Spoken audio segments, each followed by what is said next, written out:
Good morning all of you. कल हम लोग देखे थे उदाहरण कौशल के परिचय और उनका परिभाषा। आज के क्लासेज में हम लोग देखेंगे कि उदाहरण कौशल है, उस कौशल की आवश्यकता हमें क्यों है, उदाहरण कौशल का उद्देश्य क्या है और आवश्यकता क्या है। तो जब छात्र पढ़ते हैं, जब शिक्षण कार्य करते हैं, तो उनका कोई ना कोई क्या होता है, एम होता है, लक्ष्य होता है, और उस लक्ष्य के अनुसार क्या करते हैं, वो कुछ करना चाहते हैं। तो जब हम लोग एग्जाम्पल देते हैं, उस एग्जाम्पल का उद्देश्य क्या होता है।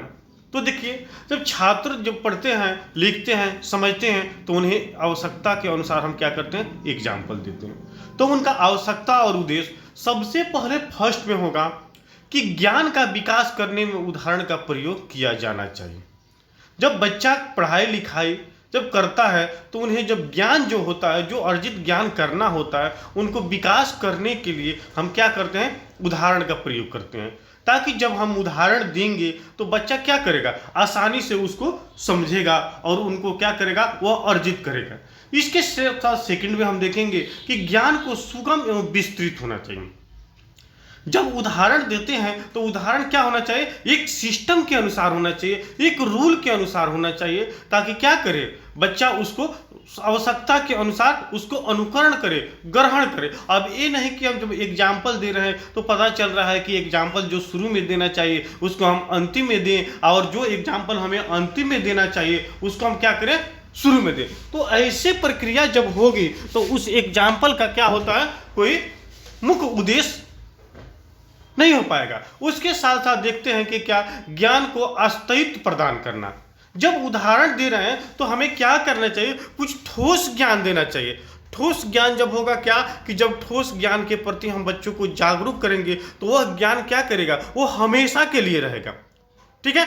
उसके बाद देते हैं छात्रों को तर्क शक्ति का विकास करना। उदाहरण के माध्यम से जब छात्र होते हैं उनको अनेक प्रकार की क्या होती है, जो तर्क शक्ति होती है, वो तर्क शक्ति के आधार पे हमें क्या करना चाहिए, ज्ञान देना चाहिए, ताकि क्या करे, बच्चा उसको एक दूसरे से उसको तुलना कर सके। ठीक है। चलिए हम लोग नेक्स्ट आगे की तरफ देखते हैं।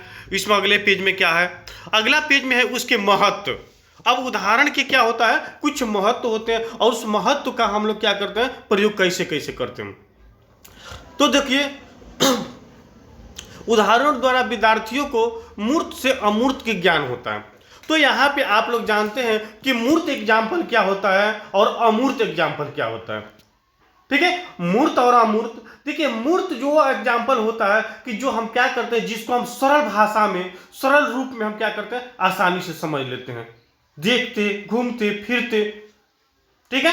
उसको हम क्या बोलते हैं, मूर्त बोलते हैं। और अमूर्त एग्जाम्पल क्या होता है, अमूर्त एग्जाम्पल होता है जैसे हमें पुस्तकीय ज्ञान, जब हमको किसी विषय को पढ़ना है, जब हमें किसी बुक को इसकी जानकारी लेना है, तो क्या हो जाएगा, यह अमूर्त हो जाएगा। विषय वस्तु या कॉपी किताब से जो हम पढ़ लिख कर जो ज्ञान अर्जित करते हैं उसको हम क्या बोलते हैं, अमूर्त बोलते हैं। और मूर्त ज्ञान वो बोलते हैं जैसे हम कहीं जा रहे हैं, कोई चीज को देखें और उसके विषय में जो हम ज्ञान अर्जित किए वो क्या हो गया, मूर्त हो गया। ठीक है। यहां आपको समझ में आ गया है कि मूर्त और अमूर्त क्या है। पुस्तकीय जो ज्ञान होता है, जैसे डॉक्टर, इंजीनियर, मास्टर, वकील इत्यादि जो हम लोग बनते हैं, जिस पुस्तक को पढ़कर, उसको हम क्या बोलते हैं, अमूर्त बोलते हैं। और यह अमूर्त ज्ञान होता है, क्या होता है, क्रिटिकल होता है, जटिल होता है। अब जैसे हम लोग रोड पे चल रहे हैं, किसी चीज को देख रहे हैं, कोई पौधा के देख रहे हैं, कोई एक्सीडेंट को देख रहे हैं, और उसके विषय में जो हम क्या कर रहे हैं, उदाहरण दे रहे हैं, जो बच्चा आसानी से समझ लेता है। ठीक है। उसको हम क्या बोलते हैं, फॉर्मल और इनफॉर्मल। उसके बाद देखिए, विचारों को स्पष्ट करने में सहायता होता है। उसका महत्व क्या है कि जो विचार जो हम प्रस्तुत करते हैं, उस प्रस्तुत को उसको क्या करता है, अस्पष्ट। उदाहरण से होता है क्या, कि जो भी चीज को हम लोग बताते हैं वो बच्चा क्या करता है, आसानी से सरल रूपों में समझ लेता है। ठीक है। चलिए नेक्स्ट आगे की तरफ, शैक्षिक समस्याओं को निदान करने में सहायता। इसका महत्व यह है कि जब हम क्या करते हैं, जब हम पढ़ाई लिखाई करते हैं या जब हम कोई वर्क को करते हैं, किसी कार्य को करते हैं, तो जब हमको समझ में नहीं आता है तो हमें क्या करता है, कोई दूसरा व्यक्ति उसके लिए निदान बताता है, समाधान बताता है, और उस प्रक्रिया को हम क्या करते हैं, अनुकरण करते हैं, ठीक है, ग्रहण करते हैं, और वह प्रक्रिया हमें क्या करती है, उस समस्या से निकाल देती है, बाहर निकाल देती है।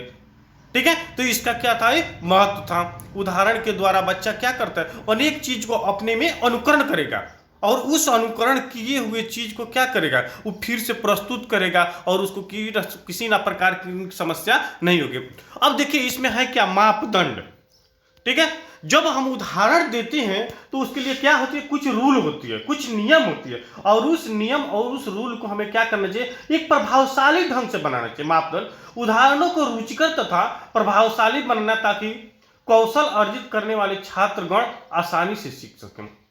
देखिए मापदंड, अब टीचर के ये रूल नहीं है कि कक्ष में गए, बच्चा को समझ में आया या नहीं समझ में आया, वो अपने थ्योरी के अनुसार, अपने सिस्टम के, अपने रूल के अनुसार पढ़ाए, और फिर क्लास ओवर हुआ निकल गए। नहीं, जब तक बच्चा संतुष्ट नहीं होगा, आप उसको ऐसा एग्जाम्पल दिए, रुचिकर बनाइए, ताकि बच्चा कक्ष में, शिक्षक जब कक्ष में रहे तो बच्चा क्या करे, उनसे प्रभावित रहे। और नहीं तो ऐसे भी देखा गया है शिक्षक को कि कक्ष में रहेंगे तो जबरदस्ती दबाव की वजह से बच्चा क्या करता है, कक्ष को शांत बना के रखता है। वो जैसे ही टीचर वहां से निकलते हैं तब तो क्या होता है, वो शिक्षण कार्य पूरे ढंग से भंग हो जाता है। तो वो इससे शिक्षण की जरूरत नहीं है।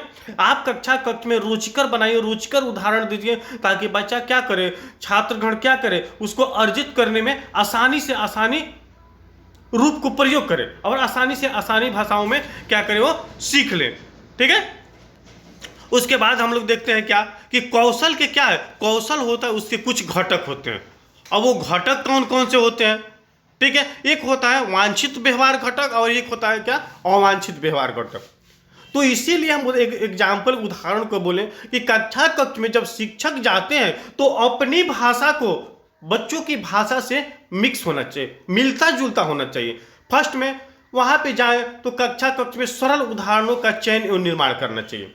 जब आप पढ़ा रहे हैं तो वहां पे जो उदाहरण दे रहे हैं वो क्या होना चाहिए, सरल उदाहरण होना चाहिए, ताकि बच्चा को आसानी से समझ में आ सके। ठीक है, उसका वांछित घटक है, वांछित व्यवहार जो अनिवार्य है।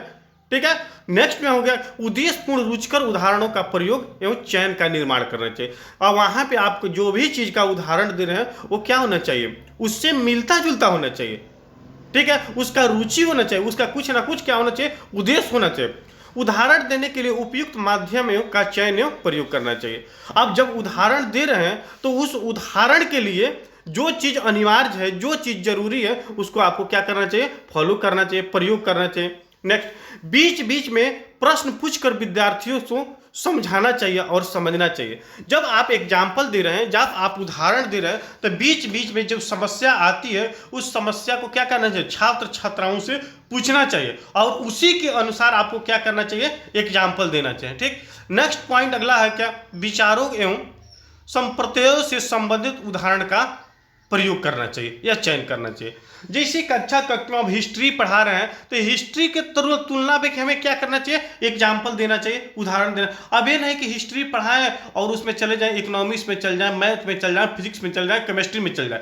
तो कक्ष में कुछ शिक्षण ऐसे होते हैं जो जिस विषय वस्तु, जिस कंटेंट पे रहेंगे उसको छोड़कर वहां से क्या करते हैं, वो किसी दूसरे कंटेंट पे चले जाते हैं। तो वो भी क्या होता है, वो भी शिक्षण क्या होता है, अधूरा होता है, अच्छा नहीं होता है। नेक्स्ट देखिए, छात्रों द्वारा उसी प्रकार के अन्य उदाहरणों का चयन करना चाहिए। आप जिस चीज को पढ़ा रहे हैं उसी के अनुसार, उसी के समतुल आप क्या करना चाहिए, उदाहरण को प्रस्तुत करना चाहिए। नेक्स्ट हो गया कि आगमन और निगमन विधि का प्रयोग। अगर आप मैथ पढ़ा रहे हैं तो निगमन विधि का प्रयोग करना चाहिए। ठीक है, नियम के अनुसार मैथ होता है। साइंस पढ़ा रहे थे, निगमन विधि का प्रयोग करना चाहिए। लेकिन वही हिस्ट्री, ज्योग्राफी, पॉलिटिकल जब आप पढ़ा रहे हैं तो क्या होता है, उसमें आगमन और निगमन दोनों विधि आ जाते हैं, ताकि बच्चा जिस रूप में उसको क्या करे, उस समझ सके, कैच कर सके। उसके बाद श्रवण दृश्य साधनों का प्रयोग। जब बच्चा पढ़ा रहे हैं, एग्जाम्पल दे रहे हैं, तो आपके सामने वहां पे प्रत्यक्ष और अप्रत्यक्ष दोनों प्रकार के एग्जाम्पल होने चाहिए। कुछ ऐसे होते हैं कि जिनको हम बोलकर क्या करते हैं, समझाते हैं, सुनाते हैं। कुछ एग्जाम्पल ऐसे होना चाहिए कि उसको हम क्या करते हैं, दृश्य दिखाते हैं, जैसे ग्लोब्स की चर्चा करते हैं, ग्लोब की चर्चा करते हैं, देखते हैं कि रेखा चित्र बनाने के लिए, भारत के नक्शा बनाने के ग्लोब हम दिखाते हैं बच्चा सबको, ठीक है। अब जिस इंडिविजुअल डिफरेंस की बात हुई थी वहां पे हम क्या करते हैं, तुलना करके बताते हैं। तो चलिए आज के क्लासेज में हम लोग को यहीं पर इस क्लास को रहने दिया जाए, फिर हम लोग नेक्स्ट क्लास में मिलेंगे और वहां पे हम देखेंगे क्या अवांछनीय घटक। अवांछनीय घटक में क्या होता है वहां पे हम लोग उसको क्या करेंगे, चर्चा करेंगे और उसको समझाएंगे हम आप लोग के। तब तक इसी क्लास के साथ आप सभी से हम विदा ले रहे हैं। थैंक्स।